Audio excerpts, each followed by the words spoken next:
ఒక అమ్మాయి కాలేజీలో చదువుకునేటప్పుడు ఒక అబ్బాయిని ఇష్టపడిందట. సరే, వాళ్ళిద్దరికి పెళ్ళి అవ్వలేదు. వీడు వేరే అమ్మాయిని పెళ్లి చేసేసుకున్నాడు, ఈ అమ్మాయి కూడా వేరే అబ్బాయిని పెళ్లి చేసేసుకుంది. 10-15 ఏళ్ళు గడిచిపోయాయి.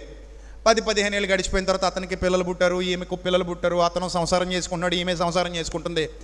ఎక్కడో ఎప్పుడో ఒక దిక్కుమాల ఫంక్షన్లో ఇద్దరు తారసపడ్డారు. ఇంకా అంతే, ఫోన్ నెంబర్లు మార్చుకున్నారు. పాత ప్రేమ మళ్ళీ చిగిరించింది, నీళ్లు పోశారు. పాత ప్రేమకు నీళ్లు పోశారు, మళ్ళీ చిగిరించింది, మొలకెత్తడం ప్రారంభించింది. ఈ భార్య మీద ఇతనికి బోరు కొట్టింది, భర్త మీద ఆమెకు బోరు కొట్టింది. మొత్తం మీద ఇద్దరు కలిశారు ఒకనొక అశుభదినాన. అంతే, జీవితాలు నాశనం అయిపోయినాయి. చంపేశాడు అతని భర్త, ఆమెను చంపేశాడు, ఇద్దరిని చంపేశాడు. ఎందుకు ఇలాంటి దుస్థితి? 2 కుటుంబాలు అనాథలైపోయారు, పిల్లలు. 2 కుటుంబాల్లో శోకం మిగిలింది. కారణం ఆ నీచమైన శరీరాశకు లొంగిపోవటం వల్ల.